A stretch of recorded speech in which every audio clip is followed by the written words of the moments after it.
¿Qué tal, queridos amigos? Bienvenidos a un nuevo episodio de Preguntas Presidenciales. Nos acompaña Claudio Fermín, candidato presidencial del partido Soluciones para Venezuela. Bienvenido, Claudio. Gracias por aceptar la invitación.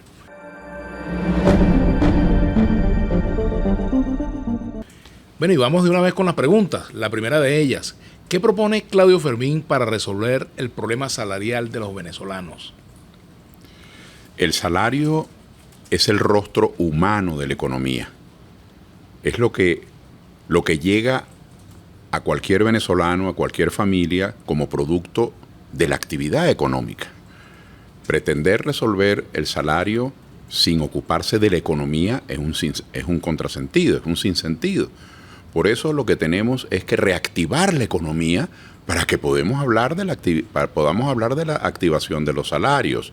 Y activar la economía, reactivar la economía, requiere de confianza. Yo propongo un gobierno de integración en el que estén presentes los factores más importantes de la producción: el capital, el que compra los equipos, el que paga la nómina, el que pone el riesgo, el que produce los bienes, el que paga los impuestos. Para decirlo en términos de retrato hablado en Venezuela, Fedecámaras, Concecomercio, Conindustria, las asociaciones de ganaderos o asociaciones de productores, los trabajadores. Me refiero al combustible del aparato productivo, bien sean trabajadores manuales, trabajadores intelectuales, trabajadores gerenciales. Me refiero a las asociaciones de empleados, a los sindicatos, a las federaciones y al factor conocimiento, al que produce conocimiento, si me permiten el término, el know-how, el saber producir. Tenemos más de 90 universidades y centros de educación superior en el país, centros de investigación, tecnológicos, y ninguna forma parte de las decisiones. Como tampoco forma parte de las decisiones ni los empresarios, ni los trabajadores, ni los rectores, ni los decanos. Entonces, un gobierno de integración de los factores de la producción, que sea un gobierno de amplitud, no de un solo partido, para mí es la génesis, es la chispa de la reactivación que permitirá mejores salarios. Pero le tendrías una propuesta concreta a los trabajadores. Por ejemplo, yo les propongo que el primer semestre, el primer trimestre, el primer año, les voy a subir el salario a tanto. ¿O no llegas allá? Cuando hablamos, la economía ha estado tan deprimida que cuando hablamos de aumentos salariales nos estamos refiriendo al único universo más o menos estable de trabajadores que tiene el país, que es la plantilla de empleados públicos.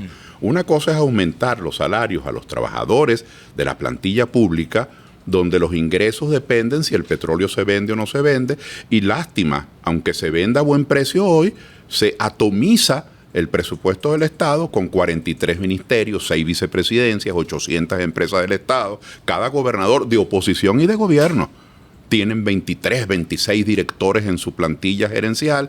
Es decir, que lo que le toca a cada organismo son boronitas y no queda para los aumentos salariales. Una cosa es el aumento salarial del sector público, que un presidente puede controlar si sabe hacer los reajustes, y otra cosa es que un burócrata, así sea el presidente de Venezuela, pretenda meterse en qué es lo que debe ocurrir en la industria textil, en la industria de transporte, en esta empresa aérea, en esta casa de comercio. Por eso yo siempre he creído, cuando hablo con mis compañeros trabajadores, en los sindicatos por ramos de industria, no es lo mismo un trabajador bancario, un trabajador de PDVSA, un trabajador del CENIAT, por ejemplo, en el sector público, a un trabajador de una zapatería o de una modesta casa comercial. Entonces, lo primero que tenemos que hacer es dejar que los sindicatos y los proveedores del capital, los empresarios, los dueños de los fondos de comercio y de las unidades de producción, discutan libremente sus realidades salariales. Bien, la segunda pregunta tiene que ver con la política exterior. ¿Qué hará Claudio Fermín con la red de relaciones que Venezuela mantiene con Irán, Rusia, China, Cuba? ¿Cuál será el signo de la política internacional de Claudio Fermín? Si algo nos ha enseñado esta tragedia de los últimos años, particularmente el bloqueo de los últimos 10 años, en materia de política exterior, que es lo que me pregunta Vladimir, si algo nos ha enseñado, y permítanme el juego de palabras, es que un país, cualquier país, pero el nuestro, que es el que nos duele, un país es más independiente en la manera que dependa de la mayor cantidad de relaciones. Lo primero que tiene que dársele a Venezuela es una política exterior plural. Esas relaciones con Cuba, con Irán, con China, con Rusia, hay que mantenerlas y hay que mantenerlas de manera solidaria. Si han sido casi que el salvavidas del país en este momento trágico de bloqueo. Pero hay que mejorar y mejorarla con creces las relaciones, primero con Estados Unidos, que es la entidad política económica alrededor de la cual gira la Unión Europea, giran otros países de su órbita, de tal manera que nosotros necesitamos una política exterior plural y no caer en esta trampa de esta guerra fría no declarada que tienen las grandes potencias, pero que Venezuela no tiene por qué sumarse a ella. Si nosotros tuvimos una tradición muy importante, con todo lo que pueda criticársele al general Juan Vicente Gómez en otros aspectos, o al presidente López Contreras, menos criticable por muchas razones desde su trascendente obra, en esas dos guerras mundiales, en la primera y en la segunda, Venezuela estuvo en posición de neutralidad. Después, en la segunda, llegó a incorporarse con el presidente Medina Angarita. Pero Venezuela ha conocido de la neutralidad como política en el pasado. Venezuela ha conocido de su inserción en el grupo de los 77 en los países del sur. Venezuela ha intentado, ha pertenecido, unas veces con éxito, otras veces no, a diferentes multilaterales, tanto desde el punto de vista latinoamericano como desde el punto de vista caribeño y centroamericano. Necesitamos una política exterior plural, que le abra puertas a las inversiones, que le abra puertas a los mercados de los productos venezolanos, que le abra a Venezuela seguridad, porque este mecanismo perverso del bloqueo, que ya es tan viejo, pero que lo han reeditado ahora con Venezuela recientemente, eso estará siempre a la vuelta de la esquina en la voracidad de grandes potencias. Hay que ser abiertos en las relaciones con todas las naciones del mundo. Bueno, y en tercer lugar, ¿cuál será el rol de la Fuerza Armada Nacional Bolivariana? ¿Volverán a los cuarteles los militares? ¿Cómo meter ese genio en la botella nuevamente? ¿O lo va a dar por fuera? Volverán a los cuarteles. Ha sido una metáfora. Mantener a los militares en los cuarteles es una metáfora de un país que tiene una historia. Uh-huh. Nosotros desde el año de 1812 hasta el año 1903, cuando Gómez en Ciudad Bolívar acaba con la última batalla de las largas guerras civiles, bueno, estuvimos 90 años en guerras civiles. Salvo esa paz que le dio el general José Antonio Páez al país del año 30 al año 45, al año 42, salvo ese periodo, Venezuela fue un centro de masacres, de carnicerías, que nuestros historiadores, algunos en ese lenguaje epopéyico, llamaban revoluciones.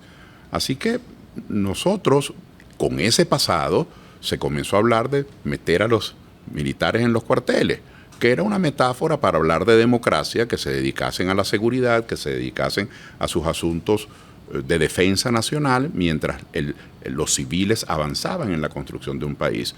Nosotros hoy no necesitamos usar esa metáfora tan estricta, porque es que los problemas de seguridad de Venezuela son tan graves. Tenemos miles de kilómetros de frontera. La frontera nuestra frontera con Colombia es una frontera insegura. Allí tiene muchísimo trabajo nuestra Fuerza Armada. No tiene que estar dentro de los cuarteles, por lo contrario, tiene que estar fuera. Pero, por ejemplo, en ministerios... El tráfico de drogas, la minería ilegal en el sur de Venezuela, el tráfico de drogas en nuestra frontera con Trinidad, en todo lo que es la costa de Paria, los problemas graves de inseguridad en el Caribe. Más bien nuestra Fuerza Armada debe estar, entre comillas, fuera de los cuarteles, pero en sus funciones. Ahora, pero ha habido un proceso de colonialismo de la administración pública por parte de la Fuerza Armada, que forma parte del concepto del militarismo. No todos los militares son militaristas. Pero hay civiles militaristas. Ni todos los civiles son demócratas o son civilistas. Entonces necesitamos poner las cosas en su sitio. Los educadores en el aula, en la formación, los médicos, las enfermeras, los odontólogos en el cuidado de la salud, y nuestros oficiales de las Fuerzas Armadas, que son nuestro orgullo y que son nuestro patrimonio, tienen que ser respaldados para que garanticen la seguridad del ambiente, la seguridad de la frontera, la seguridad nacional. Miren, las policías existen justamente por definición para ocuparse de los asuntos civiles cotidianos. Y el ejército no sale a la calle, entre comillas, porque el ejército está está entrenado para otras cosas.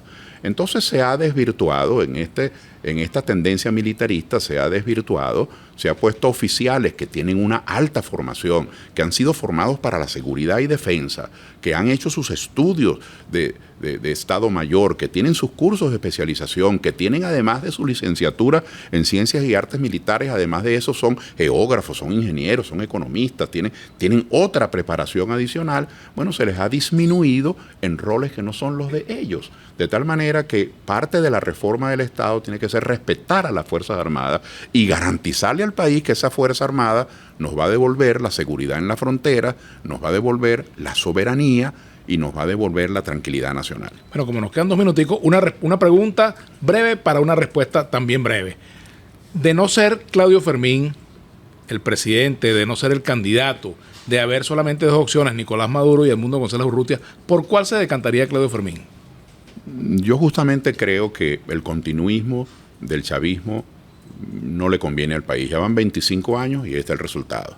Y por otra parte, una opción que defendió ese paralelismo institucional, esa estafa histórica que fue el gobierno interino, y una opción que sigue defendiendo el bloqueo económico y que todavía reconoce a una Asamblea Nacional disque legítima, ¿cómo puede garantizar la seguridad jurídica quien viola la Constitución con su conducta, aunque no lo exprese? Justamente lo que yo le planteo al país es la antítesis de la pregunta. Lo que yo le planteo al país es que cambie de opinión, que esos que van de primero y segundo en las encuestas, depende de quién eche el cuento, no le convienen al país. Gracias, Claudio Fermín, por habernos acompañado. Hasta aquí, preguntas presidenciales.